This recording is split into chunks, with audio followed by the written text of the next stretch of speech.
স্বপ্ন এক রহস্যময় জগৎ। এখানে সবকিছু সম্ভব, কিন্তু যদি আপনি স্বপ্নে মারা যান তাহলে কি বাস্তবেও আপনার মৃত্যু হতে পারে? আজকের ভিডিওতে আমরা জানবো এই চাঞ্চল্যকর প্রশ্নের পিছনের বৈজ্ঞানিক সত্য আর ভয়ঙ্কর দুঃস্বপ্নের রহস্য।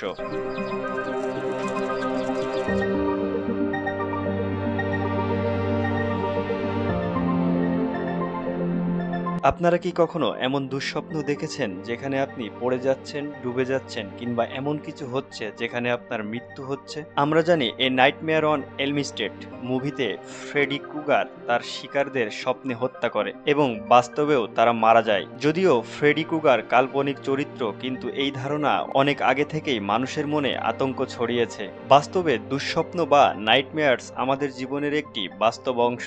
বিশেষজ্ঞরা বলেছেন দুঃস্বপ্ন এমন এক ধরনের স্বপ্ন যা আমাদের তীব্র মানসিক চাপ ও নেতিবাচক অনুভূতির সৃষ্টি করে। গবেষণা অনুযায়ী ঘুমের মধ্যে হৃৎপিণ্ডের গতি বেড়ে যাওয়া বা অতিরিক্ত মানসিক চাপ কিছু ক্ষেত্রে বিপজ্জনক হতে পারে। তবে স্বপ্ন মৃত্যুর ফলে বাস্তব মৃত্যু হওয়ার কোনো প্রমাণ এখনো বিজ্ঞানীরা পাননি। তবে এমন কিছু ঘটনা ঘটেছে যেখানে মানুষ সাডেন আনএক্সপেক্টেড নকটাউল ডেথ সিনড্রোম এ আক্রান্ত হয়ে মারা গেছেন। বিজ্ঞানীরা ধারণা করেন এর পেছনে হৃদযন্ত্রের অসুখ বা জিনগত কারণ থাকতে পারে। কিন্তু সত্যি বলতে আমরা এখনো পুরোপুরি জানি না স্বপ্নের জগতে কি ঘটে। তাই দুঃস্বপ্ন নিয়ে আতঙ্কিত হওয়ার দরকার নেই। নিয়মিত ঘুম, স্ট্রেস কমানো আর স্বাস্থ্যকর জীবনযাত্রা দুঃস্বপ্ন থেকে মুক্তি পেতে সাহায্য করতে পারে। বন্ধুরা, স্বপ্নের এই রহস্যময় দুনিয়া সম্পর্কে আপনি কি ভাবছেন কমেন্টে জানাতে ভুলবেন না। আর যদি আপনার মনে হয় এই ভিডিওটি অন্যদের জানা উচিত তাহলে শেয়ার করতে ভুলবেন না।